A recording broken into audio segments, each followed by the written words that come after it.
বস্ত্রহরণ লীলা করে এটা ঠিক করেছে? কত কথা শুনতে হয় তোমাদের, আজও শুনতে হয়, তবে শুনে না।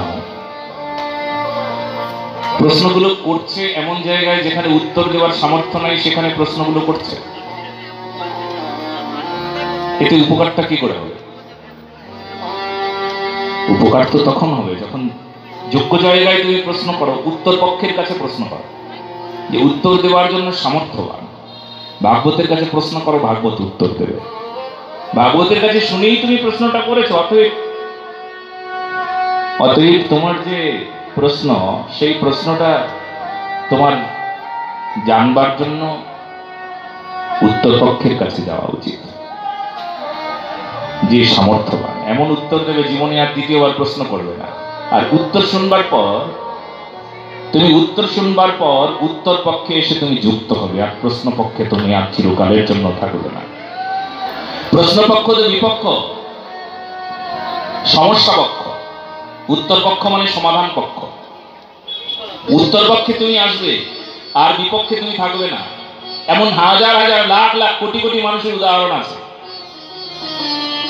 যারা ভাগবত শ্রবণ করবার পর, যারা ভগবানকে জানবার পর, বৃন্দাবনে আসবার পর, বর্তমানে পরিস্থিতি বলবো, এই কুম্ভে যাবার পর, কুম্ভে আসবার পর লক্ষ লক্ষ,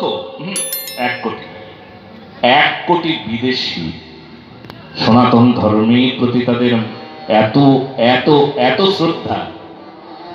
গঙ্গাকে প্রণাম করবার সময় দেখলাম আমি, কাল না পরশু দিন দেখলাম নিজে এই দুটো চোখ দিয়ে, গঙ্গার ঘাটে ত্রিবেণী সঙ্গমে যারা খ্রিস্টান ছিল, তারা গঙ্গায় স্নান করবার আগে গঙ্গাকে প্রণাম করে বলছে, গঙ্গা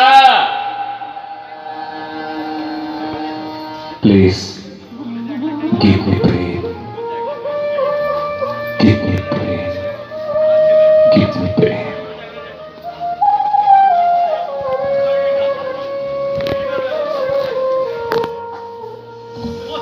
সনাতনী সম্পদ,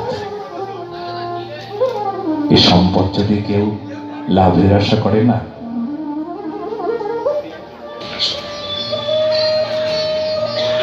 তারও জয় জয়। 25 ডিসেম্বর যিশুর খতনা দিবস। কত প্রশ্ন পক্ষ দেখেছি, কত সমস্যা পক্ষ দেখেছি, ভাগবতের কাছে এসে সমাধান হয়ে গেল। হ্যাঁ, পাকিস্তান থেকে আসা কত ভক্ত দেখেছি, ভাগবত শ্রবণ করতে করতে বাস প্রেম লাভ করেছে।